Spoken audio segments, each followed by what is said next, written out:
आज का हमारा टॉपिक है जी किडनी एम्ब्रियोलॉजी। तो इसको स्टार्ट करते हैं कि बेसिकली हम मतलब ये किडनी बनना कैसे स्टार्ट होती है, हम वो पढ़ने जा रहे हैं। तो सबसे पहले during the start of 4th week of fertilisation हमारे पास क्या होता है कि इस तरह करके ना एक डक्ट सी अपीयर होगी, ठीक है, या ये ट्यूब सी अपीयर होगी, इसे हम कहेंगे प्रोनेफ्रोज। ठीक है। और ये जो प्रोनेफ्रोज होता है ना, इसका कोई खास काम नहीं होता। इसने क्या होना होता है कि at the end of 4th week इसने डीजनरेट हो जाना है। मतलब इसका कोई काम नहीं, बस ये ऐसे अपीयर हुई और डीजनरेट होगी, ये हमारे काम की नहीं है, ये आप ना भी याद रखो तो मसला नहीं है। देन हमारे पास अब ये इसके नीचे ही हमारे पास एक ये इस तरह ट्यूब सी अपीयर होगी, जिसे हम कहेंगे मीजोनेफ्रोज। इसे हमने क्या कहना है जी, मीजोनेफ्रोज। और ये हमारे काम की चीज है। और ये मतलब at the end of 4th week ना ये हमारे पास अपीयर हो जाती है मीजोनेफ्रोज। देन ये जो मीजोनेफ्रोज है ना, मीजोनेफ्रोज से बेसिकली क्या होना है कि एक इधर से ना एक बड निकलना है, ठीक है। इस तरह करके एक क्या निकलना है, बड। इस बड को हम कहते हैं यूरिट्रिक बड। इस बड को हम क्या कहते हैं, यूरिट्रिक बड। और यही हमारे पास मतलब बहुत ज्यादा इंपॉर्टेंट है। इसको हम यूरिट्रिक बड भी कहते हैं। कहीं पे आप इसका नाम देखोगे दूसरा मेटानेफ्रिक, दूसरा डाइवर्टिकुलम। तो इसके दो नाम आ गए, एक यूरेट्रिक बड और एक मेटानेफ्रिक डाइवर्टिकुलम। फिलहाल ये चीजें याद रखो, मैं आपको आगे बताता हूँ कि ये सारा हो क्या रहा है। ठीक है। तो मीजोनेफ्रोज हुई। उसके बाद क्या होता है कि हमारे पास इधर क्लस्टर ऑफ सेल्स अपीयर करते हैं। इधर क्या है कि इस तरह करके ना क्लस्टर ऑफ सेल्स अपीयर करते हैं, ये इस तरह करके। ठीक है। तो इसको हमने क्या कह दिया, इसको हमने कह दिया मेटानेफ्रिक मीजनकाइम। इसका हमने क्या नाम रख दिया, मेटानेफ्रिक मीजनकाइम भी कहते हैं। इसको हम दूसरा क्या कहते हैं ना, दूसरा मेटानेफ्रिक ब्लास्टीमा भी कहते हैं। तो ये दो नाम है, वो मैं बुक पे आपको अंडरलाइन करवा दूंगा। मेटानेफ्रिक मीजनकाइम अपीयर हो गई। ठीक है। और ये जो मेटानेफ्रिक मीजनकाइम है, ये बेसिकली ड्यूरिंग द मतलब 5th वीक जो है ना अपीयर हो रही होती है। तो अब ये चीजें हमारे पास क्या है कि बन गई हैं। अब ये बनी क्यों है, हम उसको देखते हैं कि इनकी इंपॉर्टेंस क्या है, इन्होंने आगे क्या बनवाना है। तो बेसिकली क्या होता है कि ये जो हमारा था ना यूरिट्रिक बर्ड, ये वाला, ये जो मैं हाईलाइट कर रहा हूँ, इससे ना कुछ मतलब ये इंड्यूस करता है, ये इसको ना मोटिवेट, इससे कुछ फैक्टर्स रिलीज होते हैं। और वो फैक्टर्स क्या है कि ये इसकी तरफ जाएंगे, ये जो हमारी मेटानेफ्रिक मीजन कायम थी, और इसको इंड्यूस करेंगे कि हाँ, चल यार हम क्या है कि मिल के किडनी बनाते हैं। इन्होंने क्या बनवाना है, दोनों ने बेसिकली मिल के क्या बनानी है, किडनी। तो ये देखो आपको थोड़ा सा लग भी रहा होगा कि ये जब इससे इसके साथ मिलेगी तो ये किडनी की शेप में आ रहा है ना। तो इन्होंने मिलकर किडनी बनाना है। अब जो हमारे पास एमसीक्यूज आता है, जो हमारे पास मेन इंपॉर्टेंट चीज है, वो क्या है कि हमारे पास ये जो होता है ना यूरिट्रिक बड, इससे कुछ फैक्टर्स रिलीज होते हैं, वो इंड्यूस करते हैं डिफरेंशिएशन ऑफ मेटानेफ्रिक मीजनकाइम, जिसकी वजह से हमारी किडनी बन रही होती है। दिस इज रियली इंपॉर्टेंट कि यूरिट्रिक बड आएगा, बनेगा, ये आगे इंड्यूस करेगा, तो फिर हमारी दूसरा किसको इंड्यूस करेगा, मेटानेफ्रिक मीजनकाइम को। तो फिर हमारी आगे किडनी बनेगी। अब जो है ना हमारे पास जो इंपॉर्टेंट चीज आ जाती है कि ये जो यूरिट्रिक बड था, ये क्या चीज बना रहा है, और ये जो हमारा ये दूसरा मेटानेफ्रिक मीजन काइम थी ना, ये क्या चीज बना रही है। This is important. तो ये जो होता है ना हमारा जो किडनी होती है ना, ये इसमें बेसिकली दो सिस्टम होते हैं। एक को हम कहते हैं एक्सक्रीटरी सिस्टम, और एक को हम कहते हैं दूसरा कलेक्टिंग सिस्टम। अब एक्सक्रीटरी सिस्टम और कलेक्टिंग सिस्टम क्या होता है, बेसिकली जो हमारा किडनी का फंक्शनल एरिया होता है, जिसने हमारा यूरिन बनाना होता है, उसमें क्या आ जाता है, हमारे पास ग्लोमेरुलस आ जाता है। उसके बाद Bowman space, Bowman capsule, then हम PCT, loop of Henle, DCT. ठीक है। तो ये सारी चीजें हमारा किसका पार्ट है, ये इसका एक्सक्रीटरी सिस्टम का पार्ट है।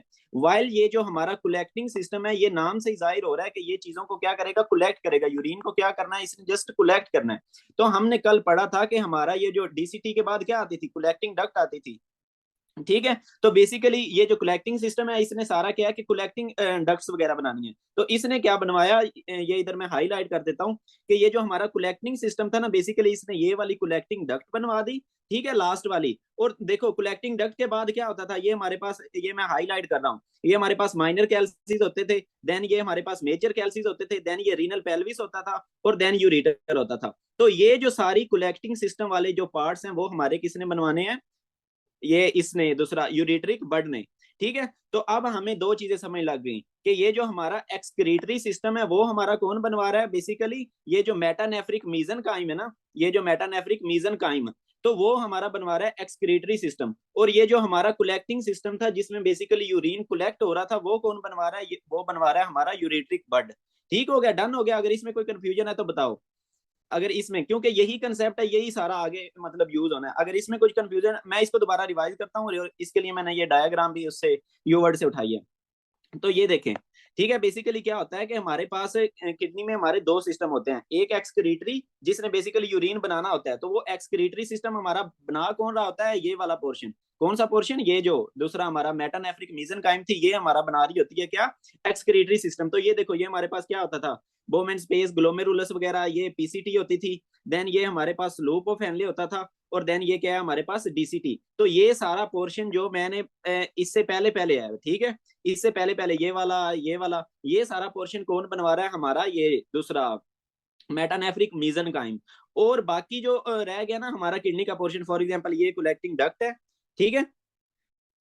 स्टार्ट वाला पॉइंट चलो मैं रिवाइज करता हूँ, ठीक है। बेसिकली ये जो हमारा लास्ट वाला पोर्शन है ना हमारे, ये कलेक्टिंग डक्ट, और ये बाकी ये minor calyces, this is major calyx, और ये renal pelvis and then ureter, जिसमें यानी कि यूरिन कलेक्ट हो गया रहा है, वो हमारा सारा कौन बनवा रहा है, ये जो यूरेट्रिक बड बना था।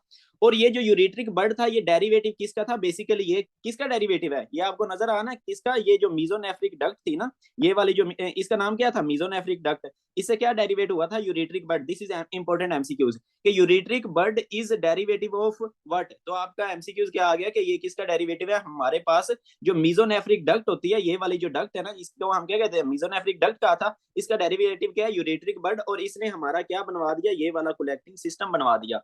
ठीक हो गया जी। और देन हमारा जो एक्सक्रीटरी सिस्टम था, एक्सक्रीटरी सिस्टम हमारा किसने बनवाया, इसने, ये जो मेरी मेटानेफ्रिक मीजनकाइम थी, इसने हमारा क्या बनवा दिया, एक्सक्रीटरी सिस्टम। और नीचे आपको डायग्राम में प्रॉपर वाज़ेह होगा कि कैसे कैसे ये मतलब कौन कौन सी चीजें बेसिकली इसमें इंक्लूडेड है। आपने कहा कि अब मैं बिल्कुल सारा शुरू से रिवाइज करता हूँ इसको। बेसिकली सबसे पहले जब हमारी kidney during 4th week of development क्या होता है कि प्रोनेफ्रोज बनता है। प्रोनेफ्रोज क्या है कि डीजनरेट कर जाता है, ये हमारे लिए इंपॉर्टेंट नहीं है। देन क्या है कि दूसरा हमारे पास इसी दौरान क्या है कि ये आगे एक डक्ट सी बनती है, जिसे हम क्या कह देते हैं, मीजोनेफ्रोज। ठीक है, ये वाली जो डक्ट होती है इसे हम क्या कहते हैं, मीजोनेफ्रोज। तो ये जो मीजोनेफ्रिक डक्ट है, इस मीजोनेफ्रिक डक्ट है, इससे एक डिराइव होता है, बड सा बनता है, उस बड को हम क्या कह देते हैं, यूरेट्रिक बड। तो ये जो यूरेट्रिक बड बन गया। देन ड्यूरिंग 5th वीक क्या होता है कि हमारे पास इधर क्लस्टर ऑफ सेल्स अपीयर होते हैं, उन्हें हमने क्या नाम दे दिया था, मेटानेफ्रिक मीजनकाइम या मेटानेफ्रिक ब्लास्टीमा। तो क्या हुआ कि इन दोनों ने आपस में बातें शातें की, और ये जो हमारा यूरेट्रिक बड था, इसने उसको मोटिवेट किया कि चल यार हम किडनी बनाते हैं। तो ये वो मोटिवेट हो गया हमारा मेटानेफ्रिक मीजनकाइम, और इन दोनों ने मिलकर क्या बना दिया, किडनी। तो जो अब इन्होंने क्या किया कि हम मिल बांट के काम करते हैं। तो क्या किया इन्होंने, काम को डिवाइड कर लिया। जो एक्सक्रीटरी सिस्टम था वो किसने हमारा बना दिया, हमारे मेटानेफ्रिक मीजनकाइम ने। और जो दूसरा क्या कहते हैं कलेक्टिंग सिस्टम था, वो हमारे किसने बना दिया, बेसिकली यूरेट्रिक बड ने। डन हो गया। अच्छा चलें ठीक है। तो हम अब जो मैंने चीजें आपको समझाई हैं ना, अब हम उसी को बुक से मैं आप लोगों को दिखाता हूँ, और वो चीजें भी बताता हूँ कि जो आपने अंडरलाइन करनी है। ठीक है, सबसे पहले हमारे पास प्रोनेफ्रोज था, इसको आपने अंडरलाइन नहीं करना, ये बस बना और डीजनरेट हो गया, खत्म हो गया। देन हमारे पास क्या बना, मीजोनेफ्रोज, ये इंपॉर्टेंट है। तो ये क्या है कि हमारा जो फर्स्ट ट्राइमेस्टर होता है, यानी कि जो प्रेगनेंसी के पहले 3 महीने होते हैं, उनमें as a interim kidney, interim means के दूसरा टेम्पोरेरी, टेम्पोरेरली ये काम कर रहा होता है एज अ किडनी। ठीक है, उसके बाद तो फिर प्रॉपर किडनी बन जाती है और वो सारा सीन हो जाता है। तो मीजोनेफ्रोज क्या है कि आपके पास इंटरम किडनी काम कर रहा होता है फॉर द फर्स्ट ट्राइमेस्टर। ठीक है, तो ये जो मीजोनेफ्रोज मैंने आपको ये वाला बनवाया था ना, मीजोनेफ्रोज, ठीक है, इसको आगे हम डिटेल से बनेंगे। इससे क्या है कि हमारा जो मेल जेनिटल सिस्टम होता है, उसमें ये बना देता है वोल्फियन डक्ट।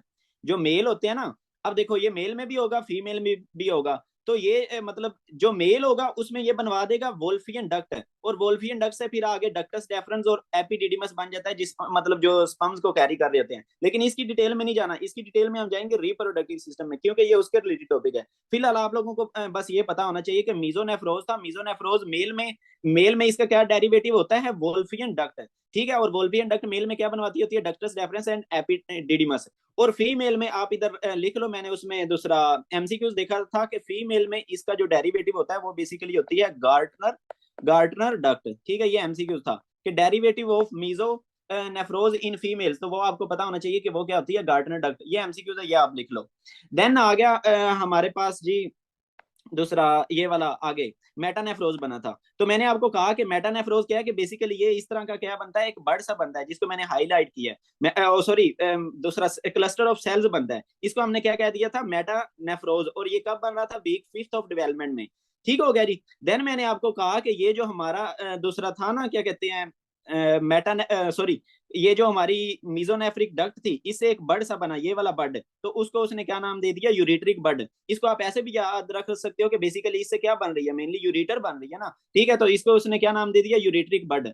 और इसका दूसरा नाम क्या है, मेटानेफ्रिक डाइवर्टिकुलम। ये आपको कंफ्यूज करने के लिए वो कर सकता है कि यूरेट्रिक बर्ड या मेटानेफ्रिक डाइवर्टिकुलम मतलब चेंज करके आपको मतलब दे सकता है, ठीक है। तो ये क्या हुआ, ये ड्राइव कहां से हुआ, from caudal end of mesonephric duct.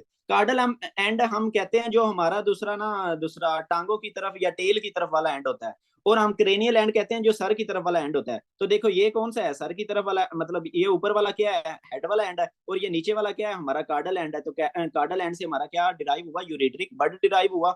और देन इसने क्या बनवा दिया, ये इंपॉर्टेंट है कि हमारा ये जो यूरेट्रिक, ये आपने अंडरलाइन करना, बाकी और कुछ नहीं। ये जो यूरेट्रिक बर्ड है, इसने हमारे पास क्या बनवाया, कलेक्टिंग सिस्टम। उसमें कलेक्टिंग सिस्टम में क्या आ जाता है, यूरेटर, पेल्विस, कैलिसिस, कलेक्टिंग डक्ट्स, ठीक है। तो ये इंपॉर्टेंट था, ये एमसीक्यूज। और इसके साथ आपने लिख लेना है कि ये जो यूरेट्रिक दूसरा बर्ड है, ये बेसिकली क्या बनवा रहा है, किडनी का कलेक्टिंग सिस्टम बनवा रहा है। ये मैंने दूसरा उससे यू वर्ड से उठाया। तो ये बेसिकली क्या बनवा रहा है, किडनी का कलेक्टिंग सिस्टम बनवा रहा है। देन आ गया हमारे पास दूसरा, क्या कहते हैं, इसने लिखा हुआ है कि कैनलाइज्ड बाय वीक 10 ऑफ डेवलपमेंट। तो बेसिकली ये जो सारी, फॉर एग्जांपल इसमें क्या है कि डक्ट्स वगैरह बन रही होंगी ना, तो ये जो डक्ट्स हैं, फॉर एग्जांपल ये कहो कि ये यूरेटर है, तो यूरेटर इस तरह नहीं होती कि दूसरा दरमियान में इसके स्पेस होती है। नॉर्मली क्या होता है कि जब ये एम्ब्रियोलॉजिकल स्ट्रक्चर्स बन रहे होते हैं, तो इनके दरमियान में भी सेल्स होते हैं, लेकिन इनके दरमियान वाले सेल्स को कैनलाइज कर दिया जाता है। कैनाल का मतलब क्या होता है, कैनाल का मतलब होता है कि आप दूसरा बाहर दीवारें और दरमियान में क्या है कि खाली जगह हो, तो इसको क्या है कि इस तरह कैनलाइज कर दिया जाता है। मैं आप लोगों को दिखाता हूँ, ये रेजर मेरा सही, एक मिनट, पार्शियल।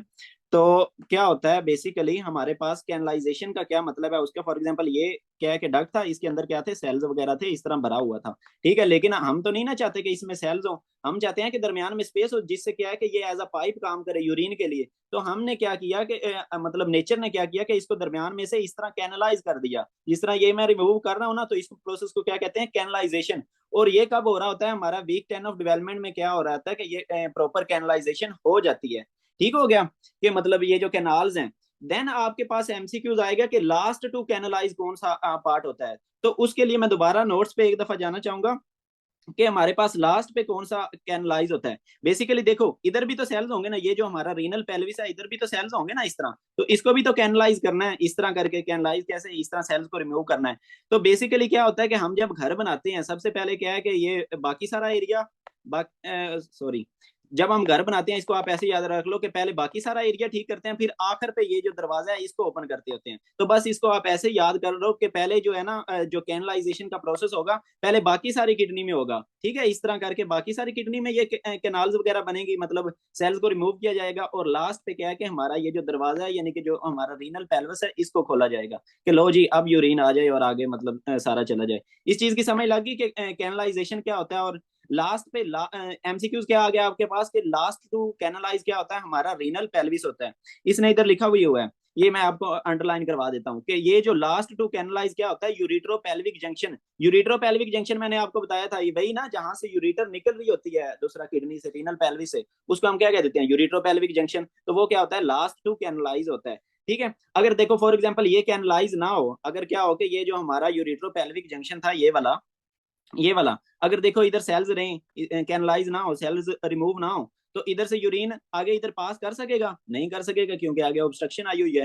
तो ये क्या है कि ऑब्स्ट्रक्शन का काज बनता है, ठीक है। ये क्या है कि ऑब्स्ट्रक्शन का काज बनेगा। और फिर क्या है कि इधर ये जो यूरिन होगा, यूरिन के लिए मैं यूज करता हूँ पीला पेन, क्योंकि यूरिन पीला पीला होता है ना। तो ये देखो इधर क्या है कि यूरिन सारा इकट्ठा होने लग जाएगा, क्योंकि यूरिन को आगे जो दरवाजा है वो खुला ही नहीं हुआ दरवाजा, ठीक है। जब देखो वो दरवाजा खुले नहीं होगा, तो इधर सारा यूरिन इकट्ठा होगा, और जिसकी वजह से ये जिस बंदे का ये रीनल पेल्विस कैनलाइज नहीं हुआ हुआ होगा, उस किडनी क्या कर जाएगी, डायलेट कर जाएगी, because of build up of urine. और इसको हम क्या कहते हैं, हाइड्रोनेफ्रोसिस। हाइड्रो मीन्स फ्लूइड, ठीक है, nephrosis mean relating to kidney. तो हाइड्रोनेफ्रोसिस के क्या हुआ है कि हमारी जो किडनी में क्या है कि फ्लूइड जमा हो गया, जिसकी वजह से दूसरा वो किडनी क्या है कि डायलेट्स कर गई है, बड़ी हो गई है। तो ये बेसिकली अगर आपके पास एमसीक्यूज आए कि एक बंदा है उसको यूनिलेटरल हाइड्रोनेफ्रोसिस हुई पड़ी है, ठीक है, लेकिन यूरिटर वगैरह सारी चीजें नॉर्मल है, तो आपने क्या कहना है कि इसका अगर दूसरा दूसरा एमसीक्यूज में आपके पास ये ऑप्शन हो ना कि क्या हुआ है कि हमारा रीनल पेल्विस कैनलाइज नहीं हुआ, तो इसको आपने चूज करना है, ठीक है। तो हम दोबारा बुक की तरफ आते हैं कि हमारा जो यूरिट्रो पेल्विक जंक्शन होता है वो लास्ट टू कैनलाइज होता है, और ये क्या है कि अगर कैनलाइज ना हो तो कंजेनिटल ऑब्स्ट्रक्शन हो सकती है। ये यूनिलैटरल भी हो सकती है, बायलैटरल, यानी कि यूनिलैटरल मतलब एक किडनी में भी ये मसला हो सकता है और दोनों किडनीज में भी ये मसला हो सकता है। ठीक हो गया जी। और ये क्या करवाता है, हाइड्रोनेफ्रोसिस करवाता है, जो मैंने आप लोगों को बता दिया। प्री नेटल मतलब बच्चा अभी माँ के पेट में ही है ना, तो प्री नेटल हाइड्रोनेफ्रोसिस करवाता है। तो जब आप अल्ट्रासाउंड करोगे तो आपको किडनीज के हैं कि बड़ी बड़ी डायलेटेड मिल जाएंगी। ठीक हो गया जी, डन हो गया। तो ये था हमारा अबाउट यूरिट्रो पेल्विक जंक्शन और कैनलाइजेशन का सारा कंसेप्ट। देन खैर हम पढ़ रहे थे यूरिट्रिक बड के बारे में, कि यूरिट्रिक बड ने जो जो चीजें बनवा दी थी। अब हमने देखना है कि ये जो हमारा था ना दूसरा मेटानेफ्रिक मीजनकाइम, इसने बेसिकली क्या करवाया था, हमारा बनाया था, इसने बेसिकली हमारा बनवाया था एक्सक्रीटरी सिस्टम। ये जो मेटानेफ्रिक मीजनकाइम है ना, ये वाला मेटानेफ्रिक, इसने बेसिकली हमारा क्या बनवाया था, एक्सक्रीटरी सिस्टम ऑफ किडनी। तो एक्सक्रीटरी सिस्टम ऑफ किडनी में मैंने क्या आपको बताया कि वो सारी चीजें आ जाएंगी, ग्लोमेरुलस, पीसीटी, डीसीटी, ठीक है, लूप ऑफ एनले। तो ये मैं आपको अंडरलाइन करवा देता हूँ कि ये क्या बनवा रहा होता है, ग्लोमेरुलस थ्रो टू डीसीटी, यानी कि ग्लोमेरुलस से लेके आगे जो डीसीटी तक सारी चीजें कौन बनवा रहा होता है, बेसिकली ये मेटानेफ्रिक मीजनकाइम। ठीक है। देन अब आगे हम मतलब पैथोलॉजीज पढ़ेंगे, लेकिन उससे पहले मैं आप लोगों को इसमें एमसीक्यूज बता दूं कि इसमें आपके पास एमसीक्यूज क्या आता है। ये बहुत इंपॉर्टेंट है, मेटानेफ्रिक मीजनकाइम से क्या बनता है और यूरेट्रिक बड से क्या बनता है, ये दोनों आपको मस्ट याद होना चाहिए। देन हमारे पास ये वाला एमसीक्यूज है कि ये यूरेट्रिक बड डिराइव कहाँ से होता है, तो ये हमारे ये जो दूसरा होती है ना मीजोनेफ्रिक डक्ट, इससे डिराइव हो रहा होता है, ये आपको मस्ट पता होना चाहिए। और ये तीन इंपॉर्टेंट एमसीक्यूज थे। और most common point of obstruction क्या होता है, यूरिट्रोपेल्विक जंक्शन, ये मैंने आपको कल भी बताया था। ठीक है। तो ये तीन चार आपके पास इस टॉपिक में से जो इंपॉर्टेंट एमसीक्यूज होते हैं वो आते हैं। आ गया हमारे पास हॉर्स शू किडनी।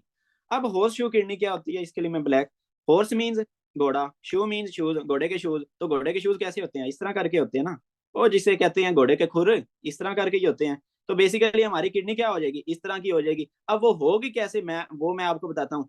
तो देखो हमारा क्या होता था, इस तरह करके क्या होता था, क्लस्टर ऑफ सेल्स होते थे, जिसे हमने क्या कहा था, मेटानेफ्रिक मीजनकाइम कहा था, जिसने हमारी किडनी बनानी होती थी, एक्सक्रीटरी सिस्टम बनवाना होता था। तो ये देखो, ये एक किडनी का आ गया, ये आ गया जनाब दूसरी किडनी का। ठीक हो गया जी। तो ये दोनों ने क्या हुआ कि ये आपस में फ्यूज हो गए, कोई प्रॉब्लम हुई और ये दोनों आपस में क्या हुए, फ्यूज हो गए। तो ये देखो हॉर्स शू बन गया ना, ये देखो, ये इस तरह क्या है कि ये हॉर्स शू, तो किडनीज क्या बन जाएंगी, हॉर्स शू शेप्ड, यानी कि घोड़े के खुर बन जाएंगे किडनीज के।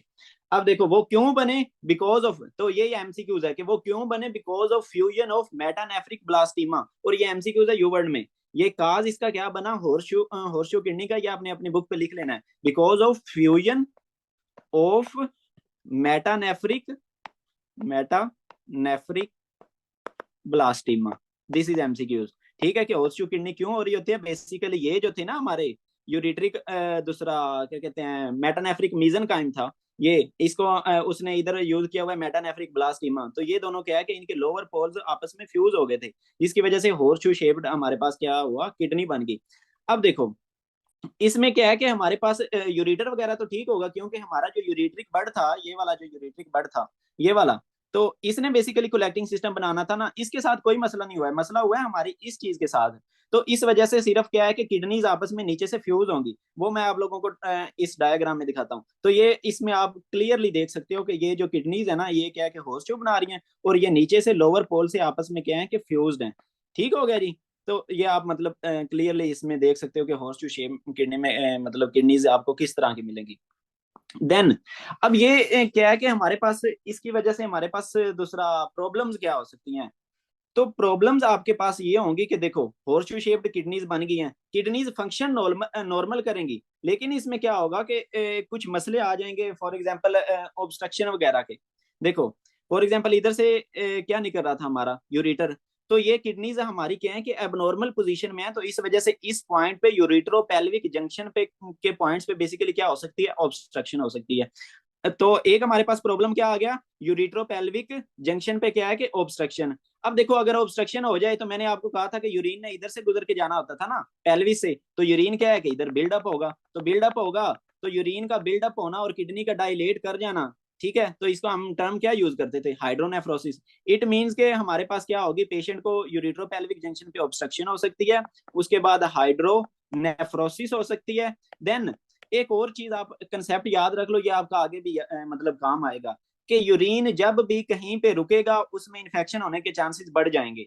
ठीक है। फॉर एग्जाम्पल आपको मैं इस तरह समझाता हूँ कि पानी देखो, पानी जो रुका हुआ होता है उसमें ऑर्गेनिजम्स ग्रो कर जाते हैं। इसी तरह जो यूरिन है ना, वो जहां पे भी रुकेगा, अगर रुकेगा तो उसमें क्या है कि ऑर्गेनिजम्स ग्रो कर जाएंगे। इट मींस के हॉर्स शू किडनी वाले बंदे में क्या होगा कि यूटी या यूरिनरी ट्रैक के इन्फेक्शन के चांसेस भी बढ़ जाएंगे। वो आपको पता लग गया कि क्यों बढ़ जाएंगे।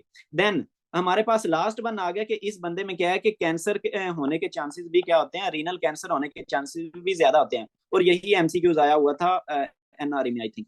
तो हमारे पास क्या है कि हॉर्स शू किडनी वाले में बंदे में 4 प्रॉब्लम्स आ गई। कौन कौन सी? एक तो यूरिट्रो पेल्विक जंक्शन पे ऑब्स्ट्रक्शन। देन हमारे पास क्या आ गई? Hydronephrosis because of buildup of fluid. Then क्या आ गया हमारे पास? यूटीआई होने के चांसेस एंड देन क्या है कि कैंसर होने के चांसेस इस बंदे में क्या हो जाएंगे? बढ़ जाएंगे।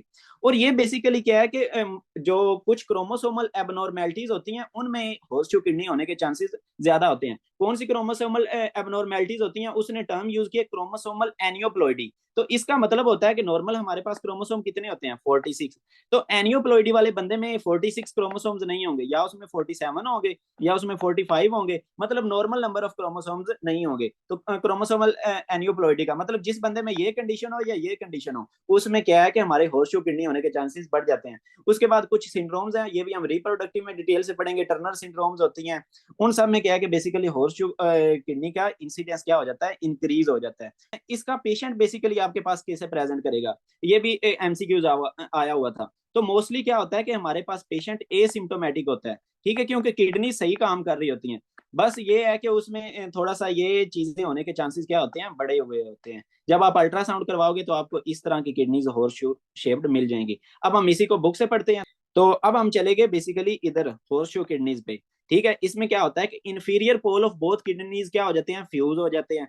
तो मैंने आप लोगों को एक चीज नहीं बताई। बेसिकली क्या होता है कि हमारी जो किडनी होती है ना, एक मिनट, हमारी जो किडनी होती है ये इधर जो मैंने आपको बनवाई थी, हाँ ये, तो ये देखो, ये होती है हमारे पेल्विस में। कौन से एरिया में होती है? पेल्विस में। और इसने क्या करना होता है कि इधर से बन के पेल्विस में असेंड करके इसने क्या करना होता है? एब्डोमेन में जाना होता है। ये इंपॉर्टेंट है। तो हमारी किडनी कहाँ बनती है? पेल्विक एरिया में। पेल्विक एरिया कौन सा होता है? वो पेल्विक बोन्स वाला, यार ये जो हमारा जेनिटल वाला एरिया आता है उसको हम क्या कहते हैं? पेल्विस। ठीक है, तो हमारी किडनी कहाँ पे बनती है? पेल्विस में। और ये असेंड करती है और एब्डोमेन में जाती है। तो हॉर्स शू किडनी वाले बंदे में मसला क्या होता है कि हमारे पास जो किडनी है ना, वो नॉर्मली असेंड नहीं कर सकती, ऊपर एब्डोमेन में नहीं जा सकती। वो एब्डोमेन में लोअर लोअर ही रह जाती है। वो लोअर क्यों रह जाती है? हमारे पास ये एक आर्टरी होती है, इंफीरियर मिजेंटेरिक आर्टरी, ये वाली इंफीरियर मिजेंटेरिक आर्टरी, उसके साथ क्या है कि वो अटक जाएगी। ये देखो ना, ये इंफीरियर मिजेंटेरिक आर्टरी है ये वाली। ठीक है, तो इसके साथ ये जहां पे वो दूसरा फ्यूज की हुई है ना, उधर जाके अटक जाएगी। इस वजह से इस बंदे में ये जो किडनी होगी, हॉर्सशू किडनी वाले बंदे में जो किडनी होगी, वो क्या है कि एब्डोमेन में लोअर ही रह जाएगी। जो नॉर्मल इसका लेवल होता है ना 12th रिब के नीचे वाला, उधर नहीं पहुंचेगी। तो इसमें क्या मसला होगा कि आपकी किडनीज क्या रह जाएंगी? लोअर ही रह जाएंगी।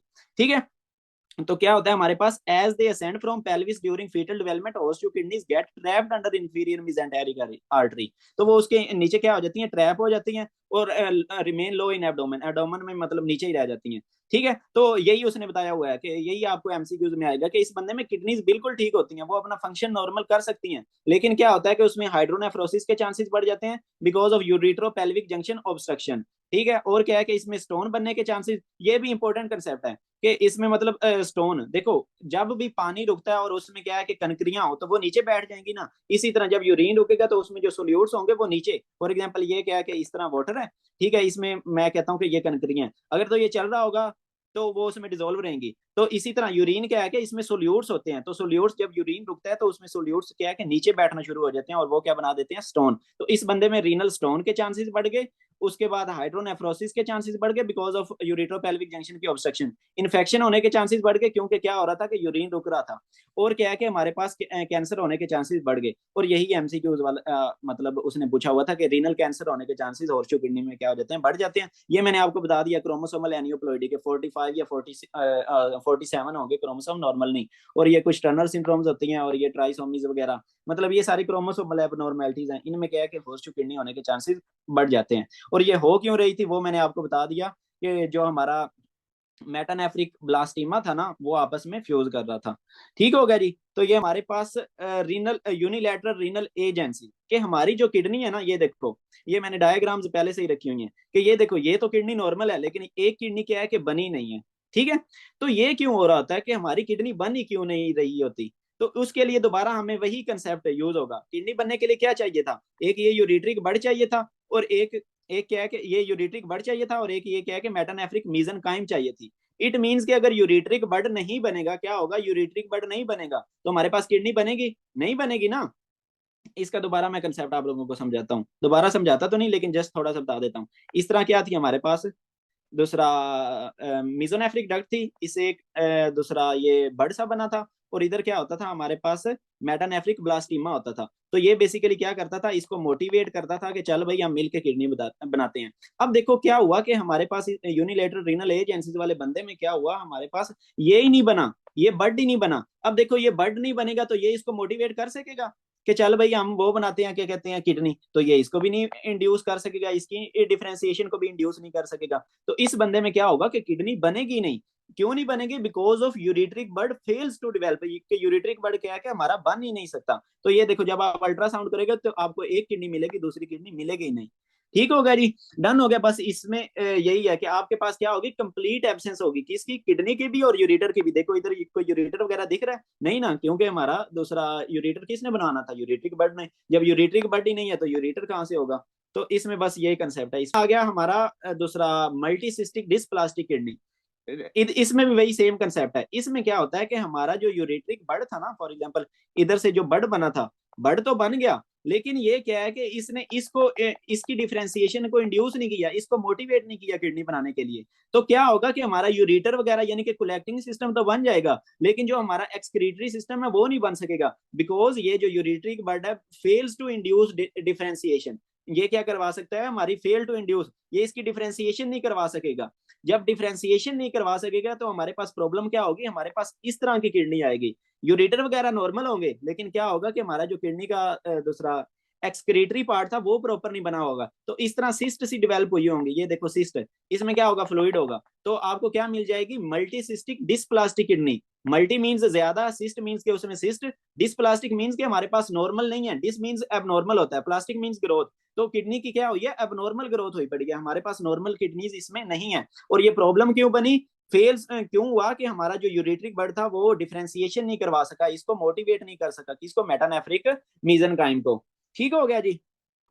तो जब आप देखोगे ना तो आपको इस किडनी में ये जो सिस्ट वाली किडनी होगी इसमें आपको सिस्ट मिल जाएंगे और कनेक्टिव टिश्यू। बेसिकली इस तरह करके सिस्ट होंगी, दरमियान में ये इस तरह करके टिश्यू होगा, दोबारा सिस्ट, ये इस तरह दूसरा, फिर सिस्ट, फिर ये क्या है कि दरमियान में इस तरह। तो ये आपको किडनी में क्या मिल जाएगा? सिस्ट मिल जाएंगी और connective tissue. This is MCQ के मल्टीसिस्टिक डिस्प्लास्टिक किडनी वाले बंदे में क्या होता है? आपको सिस्ट मिलती है और कनेक्टिव टिश्यू मिलता है। और ये होता क्यों है? बिकॉज के हमारा यूरेट्रिक बल्ब इंड्यूस नहीं करवा सकता डिफरेंशिएशन को।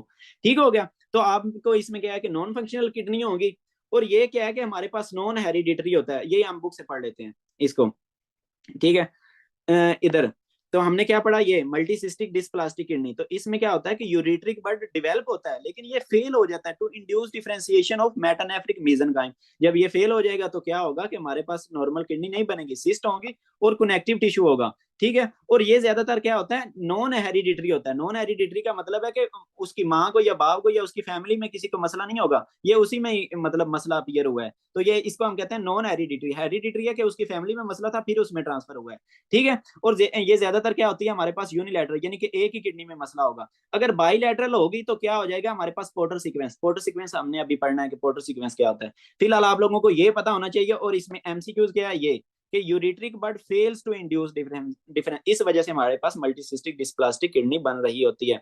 और ये ऊपर हमने पढ़ा है क्या? यूनिलैटरल रीनल एजेंसीज की हमारी किडनी क्या है कि बनी नहीं। क्यों नहीं बनती थी? कि हमारा ये जो यूरिट्रिक बर्ड था वही नहीं डेवलप हो सकता था। और यही एमसीक्यूज है कि ये क्यों, इसका मतलब यूनिलैटरल रीनल एजेंसीज का काल क्या होता है कि यूरिट्रिक बेड फेल्स टू डेवलप। और जब ये जाहिर सी बात है बनेगा नहीं तो डिफरेंशिएशन कैसे करवाएगा मेटानेफ्रिक मीजनकाइम के? और फिर क्या है कि हमारे पास कंप्लीट एब्सेंस ऑफ किडनी और यूरिटर होता है। देन आ गया हमारे पास डुप्लेक्स कोलेक्टिंग कंसेप्ट है। डुप्लेक्स कोलेक्टिंग सिस्टम में देखो ये क्या होता था हमारे पास? वही मीजोनेफ्रिक, इधर से जनाब बर्ड अपीयर हुआ, और ये क्या है कि हमारे पास क्या हुआ? इधर होता था मेटानेफ्रिक मीजनकाइम। तो क्या हुआ कि ये जो बर्ड था ना, ये इसने एंटर होने से पहले ना कुछ थोड़ा सा मसला कर दिया। मसला ये कर दिया कि ये दो में डिवाइड हो गया। ठीक है। इस तरह मतलब दो बर्ड उसके अंदर चले गए। ये देखो दो बर्ड किसके है कि हमारी जो मेटानेफ्रिक मीजनकाइम है इसमें क्या है कि दो बर्ड्स जा रहे हैं। ठीक हो गया। तो देखो अगर दो बर्ड्स जाएंगे, ठीक है, तो हमारे पास इट मींस के ये जो कलेक्टिंग सिस्टम है वो भी दो बनेंगे, ऐसा ही है ना, ये कंसेप्ट क्लियर है ना, क्योंकि हमारा जो यूरेट्रिक बर्ड था वही क्या बनवा रहा था, कलेक्टिंग सिस्टम ऑफ किडनी। तो देखो जब क्या है कि हमारे दो बर्ड किस में जाएंगे, मेटानेफ्रिक मीजनकाइम में, तो ये क्या है कि दो दूसरा यूरेटर्स बनवा देंगे और पूरा कलेक्टिंग सिस्टम। तो ये आप डायग्राम में देख सकते हो कि हमारे पास ये एक यूरेटर है, ये एक यूरेटर है, इस मदने में क्या होगा, हमारे पास दो यूरेटर्स होंगी।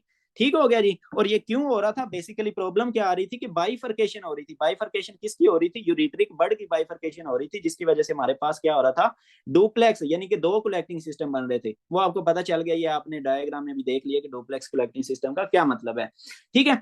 तो अब देखो इसको अब हम बुक से रीड करते हैं। इसमें बेसिकली जो होता है ना हमारे पास प्रॉब्लम क्या हो रही होती है, इसमें ये होता है कि ये देखो दूसरा दो यूरेटर जा रहे हैं ना, तो इधर से यूरिन रिफ्लक्स होने के चांसेस बढ़ जाते हैं, मतलब यूरिन के पीछे यूरेटर के अंदर जाने के चांसेस बढ़ जाते हैं। तो इसके लिए हमने कल एक टर्म यूज की थी, vesico ureter reflux. Vesico means bladder और ureter means ureter. Vesico ureter means के दूसरा ब्लैडर से यूरिन क्या है कि वापस जा रहा होगा किसमें, यूरेटर में, तो इसको हम कहते हैं वेजिको यूरेटर रिफ्लक्स। और देखो जब यूरिन इसके ऊपर जाएगा तो साथ में बैक्टीरिया वगैरह को भी ले जाएगा। इट मींस कि इस बंदे में दो प्रॉब्लम्स होगी, क्या है कि इसमें यूटीआई के चांसेस बढ़ जाएंगे। क्यों बढ़े, क्योंकि बिकॉज ऑफ वेजिको यूरेटर रिफ्लक्स। और क्या है कि हमारा ये जो यूरेटर है ना, इसकी ऑब्स्ट्रक्शन के चांसेस इसमें क्या होते हैं, ज्यादा होते हैं। तो जाहिर सी बात है अगर दूसरा यूरेटर की ऑब्स्ट्रक्शन होगी तो बंदे को क्या है कि हाइड्रोनेफ्रोसिस हो जाएगी, और मतलब ये किडनी में क्या हो जाएगी, हाइड्रोनेफ्रोसिस। वो आपको पता है कि इधर ज्यादा सा फ्लूइड कलेक्ट हो जाएगा। अब हम इसी को बुक से पढ़ते हैं ताकि आपका ये वाला कंसेप्ट भी रिवाइज हो जाए।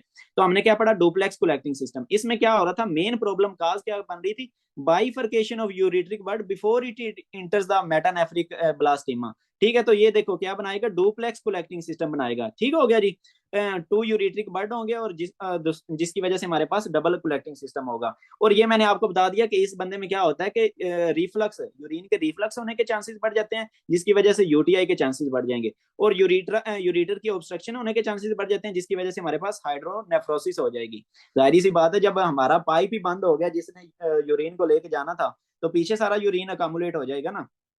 तो इस वजह से इस बंदे में क्या होता है कि हाइड्रोनेफ्रोसिस होने के चांसेस बढ़ जाते हैं। ठीक हो गया जी।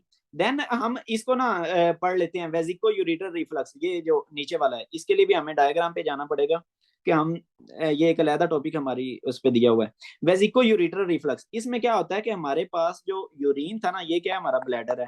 तो ब्लैडर से हमारा नॉर्मली क्या है कि यूरिन वापस नहीं जाता, लेकिन जो वेजिको यूरेटर रिफ्लक्स वाला बंदा होता है, इसमें क्या होता है कि हमारे पास यूरिन कहाँ से, ब्लैडर से वापस जा रहा होता है यूरेटर में। और जब वापस जाएगा तो जाहिर सी बात है उस बंदे में दूसरा चांसेस यूटीआई वगैरह के बढ़ जाएंगे। तो ये क्यों हो रहा होता है, इसके उसने दो मेन काजेस बताए हुए हैं, प्राइमरी काज और सेकेंडरी काज। प्राइमरी काज क्या हो सकता है कि हमारे पास ये जो दूसरा था ना, इंट्रावेजिकुलर यूरेटर, मैंने आपको बताया था इंट्रावेजिकुलर यूरेटर मतलब वो यूरेटर जो किसके अंदर था, हमारे ब्लैडर के अंदर था, ब्लैडर की बॉल के अंदर था। तो आप देखो अगर ये शॉर्ट हो, ये देखो ये मैंने ड्रा किया है जनाब, इसको मैं करता हूँ येलो से, ये देखो येलो है। तो इसकी लेंथ और इसकी लेंथ आप कंपेयर करो ये वाले की। तो देखो इसमें आप डिफरेंशिएट करोगे कि ये वाला जो यूरेटर है ना, ये वाला, ये थोड़ा सा लंबा है, मतलब जो वाल के अंदर यूरेटर है वो थोड़ा सा लंबा है, इसे हम कहते हैं इंट्रावेजिकुलर यूरेटर। तो ये थोड़ा सा लंबा है लेकिन ये छोटा है। तो यही रिस्क फैक्टर होता है, यही मसला बनता है कि अगर इंट्रावेजिकुलर यूरेटर छोटा हो तो रिफ्लक्स के चांसेस क्या हो जाते हैं, बढ़ जाते हैं। दूसरा क्या प्रॉब्लम हो सकता है, फॉर एग्जाम्पल ये क्या है हमारे पास जनाब, ब्लैडर है, और अगर इसमें बहुत ज्यादा यूरिन आ गया, आगे इसमें क्या होता है, यूरिथ्रा होता है ना। तो इधर क्या है कि फॉर एग्जांपल कोई ऑब्स्ट्रक्शन हो गया तो इधर से यूरिन आगे नहीं जा सकेगा। ठीक है, मतलब हम यूरिनेट नहीं कर सकेंगे, तो ये यूरिन क्या है कि वापस रिफ्लक्स होने लग जाएगा। तो ये सेकंड काज आ गया। सेकंड काज हमारे पास क्या आ गया कि अगर हमारे पास हो जाए, इंक्रीज हो जाए किसका प्रेशर, ब्लैडर के अंदर प्रेशर इंक्रीज हो जाए, तो ये भी वेजिको यूरेटर रिफ्लक्स होने का चांसेस को बढ़ा देता है। तो प्राइमरी काज क्या आ गया कि हमारा जो इंट्रावेजिकुलर यूरेटर था वो छोटा हो, और सेकेंडरी काज क्या आ गया कि ब्लैडर के अंदर प्रेशर बढ़ जाए। वो किसी भी काज की वजह से बढ़ जाए, वो डजेंट मैटर, ब्लैडर के अंदर प्रेशर बढ़ेगा तो वो क्या है कि यूरिन रिफ्लक्स होगा, पीछे जाएगा यूरेटर की तरफ। इसी को बुक से पढ़ते हैं। मैंने आपको क्या बताया, वेजिको यूरेटर रिफ्लक्स, इसमें क्या होता है, रेट्रोग्रेड फ्लो, यानी कि यूरिन क्या है, वापस जा रहा है from bladder towards upper urinary track. Upper urinary track वो किसको कह रहा है, यूरेटर और किडनीज वगैरह को कह रहा है। ठीक है। तो ये देखो प्राइमरी प्रॉब्लम क्या हो सकती है, due to abnormal insufficient insertion of ureter, कि वो जो यूरेटर है प्रॉपरली इंसर्ट ही ना हो किसके अंदर, जो वेजिकुलर वॉल है किसकी, हमारा जो दूसरा मतलब ब्लैडर की वॉल है उसको उसने क्या हुआ है, वेजिकुलर वॉल के अंदर प्रॉपरली इंसर्ट ना हो, तो ये इसका क्या है कि हमारे पास प्राइमरी प्रॉब्लम हो सकती है। ठीक हो गया। और सेकेंडरी क्या हो सकता है हमारे पास, सेकेंडरी किसकी वजह से, high bladder pressure. High bladder pressure वो किसी भी वजह से हो, मतलब कोई भी मसला हो, उसमें क्या है कि हमारे पास दूसरा अगर हाई ब्लड प्रेशर होगा तो रेट्रोग्रेड फ्लो होने के चांसेस बढ़ जाएंगे। हाँ जी, आ गया हमारा कंसेप्ट दूसरा पोस्टीरियर यूरिथ्रल वाल्व वाला।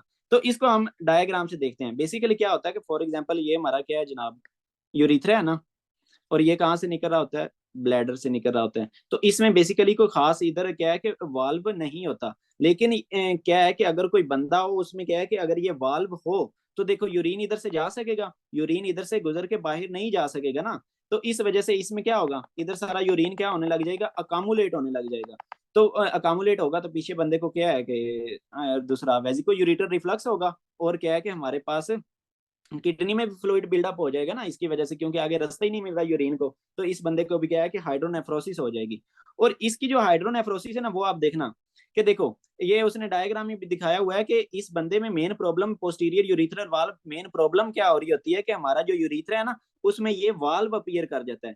जब ये वाल्व आएगा तो ये यूरिन को आगे यूरिथ्रा में जाने नहीं देगा। ये देखो आगे यूरिथ्रा में क्या है कि ये जाने नहीं दे रहा। ठीक है, जब ये आगे यूरिन नहीं जा सकेगा तो यूरिन इधर ब्लैडर के अंदर बिल्डअप होगा, तो ब्लैडर में यूरिन का प्रेशर बढ़ जाएगा। इसकी वजह से क्या होगा कि यूरिन दोबारा क्या है कि पीछे रिफ्लक्स करेगा, रेट्रोग्रेड फ्लो ऑफ यूरिन होगा जिसको हम कहते हैं वेजिको यूरिटर रिफ्लक्स।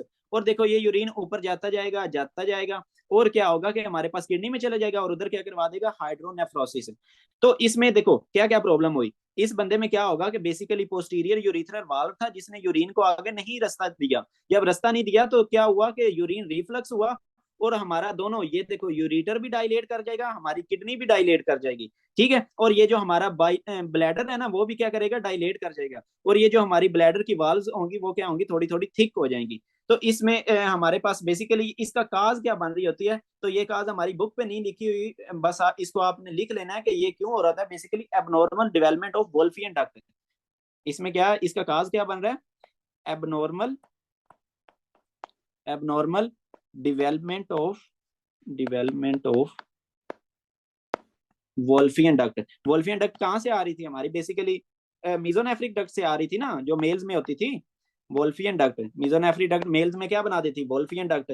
ठीक है, तो अगर ये वोल्फियन डक्ट प्रॉपरली ना बने तो क्या होता है कि हमारे पास इधर दूसरा जो हमारा यूरिथ्रा है उसमें एक वाल्व सा अपीयर हो जाता है जो आगे यूरिन को नहीं जाने देता, जिसकी वजह से क्या है कि बंदे को बाइलेटरल हाइड्रोनेफ्रोसिस होगा, और साथ में बाइलेटरल यूरिटर की भी डायलेशन हो जाएगी। ठीक हो गया। तो ये आप देख सकते हो यूरिटर की भी डायलेशन, ब्लैडर की भी दूसरा डायलेशन, और किडनीज की भी, क्योंकि आगे यूरिन को रास्ता ही नहीं मिल रहा। ठीक हो गया। अब हम इसी को थोड़ा सा बुक से रीड दे लेते हैं, पोस्टीरियर यूरिथ्रल वाल्व वाले को, ये वाला।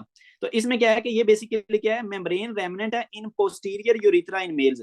पोस्टीरियर इसको उसने पोस्टीरियर यूरिथ्रा भी कहा है और प्रोस्टेटिक यूरिथ्रा भी कहा है। मैं इधर ड्रा करता हूँ, फॉर एग्जांपल ये क्या है, हमारा ब्लैडर है ना, तो इसमें इस तरह क्या है कि हमारा यूरिथ्रा निकल रहा होता है। तो इसके दोनों साइडों पे क्या होता है, प्रोस्टेट ग्लैंड होता है मेल्स के अंदर। मेल्स के अंदर क्या होता है, प्रोस्टेट ग्लैंड। तो इसको इस बना पे हम इस वाले यूरिथ्रा के पार्ट को क्या कह देते हैं, प्रोस्टेटिक यूरिथ्रा। तो वही उसने कहा है कि बेसिकली क्या हो गया, इस जो प्रोस्टेटिक यूरिथ्रा वाला पार्ट है उधर क्या है कि एक वाल्व अपीयर कर गया है, जिसकी वजह से क्या है कि यूरिन इधर क्या है कि अकामुलेट होना शुरू हो गया। वही उसने membrane remnant in posterior urethra in males. ठीक है, persistent, it's persistent can lead to urethral obstruction. जारी सी बात है यूरिथ्रा की ऑब्स्ट्रक्शन करवा देगा। तो जब इसकी डायग्नोसिस कैसे होगी, आप देखोगे कि बंदे को बाइलेटरल हाइड्रोनेफ्रोसिस होगा। देखो आगे यूरिन नहीं जा रहा तो दोनों किडनीज क्या हो जाएंगी, उनकी हाइड्रोनेफ्रोसिस हो जाएगा।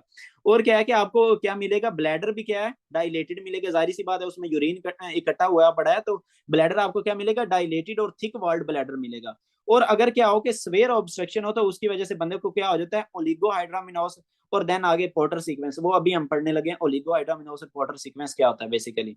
तो ये उसने बताया हुआ है कि मोस्ट कॉमन काज होती है ब्लैडर आउटलेट ऑब्स्ट्रक्शन की, यानी कि ब्लैडर से बाहर जो जा रहा है ना यूरिन, इसको हम क्या कहेंगे, ब्लैडर आउटलेट। तो इसकी ऑब्स्ट्रक्शन की मोस्ट कॉमन काज होती है मेल इन्फेंट्स में। जाहिर सी बात है मेल इन्फेंट्स में ही तो ये प्रोस्टेट होता है, और मेल में ही तो ये हमारी वोल्फियन डक्ट होती है। तो मेल में ही इसके चांसेस क्या होते हैं हमारे पास, ज्यादा होते हैं।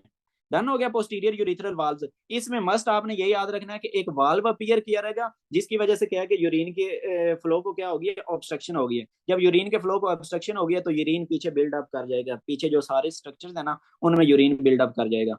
अब हम आगे चलते हैं, हमारा ये वाला टॉपिक है पोर्टर सीक्वेंस। और ये अगर आपको किडनी की एम्ब्रियोलॉजी में एमसीक्यूज आना है यो वर्ड में, तो वो मोस्टली इसी को प्रेफर करता है, पोर्टर सीक्वेंस को। ये पोर्टर सीक्वेंस तो बेसिकली क्या होता है कि अगर आप लोगों को याद हो कि आपका जो यूरिन है ना वो बेसिकली आपकी डेवलपमेंट में बहुत ज्यादा इंपॉर्टेंट रोल प्ले कर रहा होता है। मे भी अगर जब आप माँ के पेट में थे आपका यूरिन ना होता तो आप अभी तक जिंदा ना होते। तो अब हम उसको समझते हैं कि हमारा यूरिन इतना इंपॉर्टेंट कहाँ से हो गया, हमें तो पता ही नहीं था। तो अब हम उसको देखते हैं। बेसिकली ये क्या है, मैं फॉर एग्जांपल ये जनाब हमने बना दिया एमनियोटिक कैविटी, और ये बना दिया हमने अपना मतलब जिसका भी बच्चा है, ठीक है। तो ये बच्चा जनाब हैप्पी हैप्पी है, ठीक है। इधर सारा क्या होगा, एमनियोटिक फ्लूइड। तो ये क्या है, एमनियोटिक कैविटी है, ठीक है। और ये क्या है, हमारा एमनियोटिक फ्लूइड है। तो ये बेसिकली एमनियोटिक फ्लूइड आ कहाँ से रहा होता है, ये बच्चे का ये जो यूरिन है ना, ये यही बना रहा होता है एमनियोटिक फ्लूइड। और ये एमनियोटिक फ्लूइड इतना ज्यादा इंपॉर्टेंट क्यों है, एमनियोटिक फ्लूइड इस वजह से इतना ज्यादा इंपॉर्टेंट है कि देखो अगर ये एमनियोटिक फ्लूइड नहीं होगा तो ये बच्चा, फॉर एग्जांपल मैं इसको इधर से रेज करता हूँ एमनियोटिक फ्लूइड को, ठीक है। तो ये बच्चा जाके इधर सर मारेगा दीवार में, जब माँ मूवमेंट करेगी, जब मदर मूवमेंट करेगी तो इसका ये सारी चीजें मतलब सर लिम्स वगैरह हर चीज क्या लगेगी दीवार के साथ। तो बच्चा क्या होता है कि हमारा नाजुक होता है। आपको पता है कि बच्चा जब माँ के पेट में होता है तो बहुत नाजुक होता है। वो तो हम इस दुनिया में आके थोड़े सख्त लौंडे बन जाते हैं ना। तो बेसिकली बच्चा जो होता है वो माँ के पेट में बहुत नाजुक होता है। तो जब ये दीवारों के साथ लगेगा तो इसके ये जो सारे फेशियल और ये जो एक्सट्रीमिटीज वगैरह है ना, ये सारी क्या हो जाएंगी, टेढ़ी मेढ़ी हो जाएंगी। तो बेसिकली ये प्रॉब्लम हो रहा होता है कि हम इसमें पोर्टर सीक्वेंस में मेन प्रॉब्लम क्या हो रही होती है कि हमारा ये जो एमनियोटिक फ्लूइड है ना ये कम हो रहा है। ये क्यों कम हो रहा है, अब हम उसको देखते हैं कि ये जो हमारा एमनियोटिक फ्लूइड है ये क्यों कम हो रहा है। मैंने आपको बताया कि एमनियोटिक फ्लूइड कहाँ से आ रहा था, यूरिन से। ये इस तरह हमारा एमनियोटिक फ्लूइड कहाँ से आ रहा था, मेनली यूरिन से। अब देखो अगर यूरिन ही ना बने, यूरिन कहाँ से बन रहा होता था, किडनी में। तो बेसिकली अगर क्या हो कि दूसरा किडनी उसमें उस बंदे में क्या हो कि किडनी फेलियर हो, किडनी जो बच्चा है उसकी किडनी डेवलप ना हो, तो क्या होगा उसमें ये बनेगा यूरिन। इसका मतलब है यूरिन नहीं बनेगा तो उसको क्या हो जाएगा, ओलिगो हाइड्रामिनोस। ओलिगो हाइड्रामिनोस को थोड़ा सा मैं तोड़ता हूँ। ओलिगो का मतलब होता है फ्यू, हाइड्रा का हाइड्रा मतलब वाटर, हाइड्रा मनियोस, ठीक है। और मनियोस उसने यूज किया है amniotic fluid. Oligo means few, hydra means fluid, और मनियोस मीन्स एमनियोटिक। तो क्या होता है कि बेसिकली हमारे पास नॉर्मली जो बच्चा होता है वो एमनियोटिक फ्लूइड में तैर रहा होता है। लेकिन क्या हो कि अगर ये जो एमनियोटिक फ्लूइड है वो किसी वजह से कम हो जाए, उसको हम कहते हैं ओलिगो हाइड्रामिनोस। तो क्या होगा कि बच्चा जो है ना वो दीवारों के साथ टकरे मारेगा एमनियोटिक कैविटी के। इस वजह से क्या है कि उसके सारा मुंह वगैरह और ये सारी चीजें क्या हो जाएंगी, टेढ़ी हो जाएंगी, ठीक है। और देन एमनियोटिक फ्लूइड फ्लूइड इस लिहाज से भी इंपॉर्टेंट है कि ये जो हमारा यूरिन है ना, बेसिकली ये जो बच्चे का यूरिन है वो इसको पिएगा, और इसको पीने के बाद एस्पायरेट करके कहाँ जाएगा, लंग्स में। इसके फॉर एग्जांपल इधर क्या है कि लंग्स हैं, ठीक है। तो ये बेसिकली जब बच्चा इस एमनियोटिक फ्लूइड को एस्पायरेट करता है वो उसके लंग्स में जाता है, तो उसके लंग्स स्ट्रेच होते हैं, तो इसी वजह से उसके लंग्स की डेवलपमेंट हो रही होती है।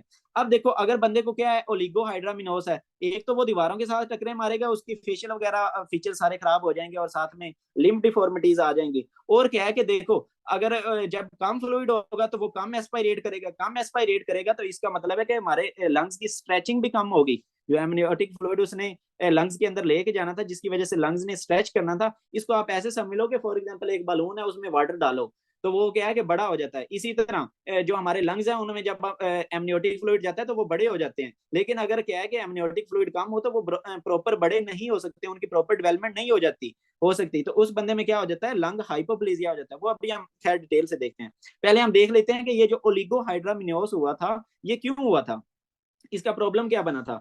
इसका एक प्रॉब्लम आ गया कि हमारे पास दूसरा जो किडनी है ना वो हमारी यूरिन ही नहीं बना रही। फॉर एग्जांपल अगर किडनी बना ही ना, वो हमने पीछे पढ़ लिया रीनल एजेंसीज वगैरह में, और दूसरा मल्टीसिस्टिक डिस्प्लास्टिक किडनी में, कि अगर क्या हो कि हमारी किडनी नॉन फंक्शनल हो। फॉर एग्जांपल किडनी क्या है कि नॉन फंक्शनल है तो यूरिन बनेगा नहीं, जब यूरिन नहीं बनेगा तो यही तो हमारा एमनियोटिक फ्लूइड बना रहा था, मतलब एमनियोटिक फ्लूइड नहीं बनेगा तो इस बंदे में क्या है कि पोर्टर सीक्वेंस हो जाएगा। देन और हमारा क्या मसला हो सकता है कि फॉर एग्जांपल यूरिन बन तो रहा है, आगे कोई ऑब्स्ट्रक्शन आ गई है, जिस तरह हमने ये इसमें वाल्व, ये इसमें वाल्व वाला कहाँ है, हाँ ये देखो यूरिन बन तो रहा था मतलब, लेकिन क्या है कि आगे वाल्व आ जाए, कोई वाल्व या कोई भी ऑब्स्ट्रक्शन आ जाए जिसकी वजह से यूरिन बाहर ना आ पाए, इधर इस स्पेस में ना आ पाए, तो उसमें भी तो इट मींस के सेकंड हमारे पास क्या आ गया, काज ऑब्स्ट्रक्टिव यूरोपैथी। ऑब्स्ट्रक्टिव यूरोपैथी मतलब हमारा जो यूरिथ्रा है उसमें कोई ऑब्स्ट्रक्शन आ जाए, या ऊपर यूरिटर वगैरह में कोई ऑब्स्ट्रक्शन आ जाए, तो ये भी क्या करवा देगा, ओलिगोहाइड्रामिनोस।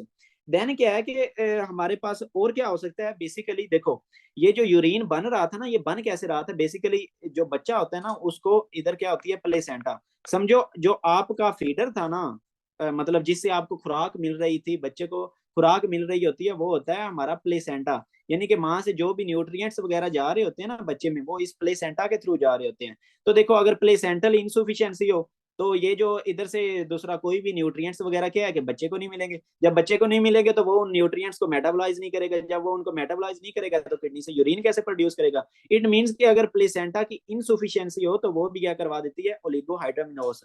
तो हमारे पास तीन काजेज आ गई ओलिगोहाइड्रामिनोस की। एक क्या है कि हमारी किडनीज प्रॉपर काम नहीं कर रही। दूसरी क्या आ गई कि आगे किडनीज तो काम कर रही हैं लेकिन रास्ते में कोई ऑब्स्ट्रक्शन है। तीसरी क्या है कि हमारा जो प्लेसेंटा है उसकी इंसुफिशियंसी हो गई है। ठीक है, तो ये तीन काजेज होती हैं हमारे पास ओलिगोहाइड्रामिनोस की। अब देखो ओलिगोहाइड्रामिनोस हो गया तो इसके बाद क्या है कि बच्चे को प्रॉब्लम्स क्या हो सकती हैं।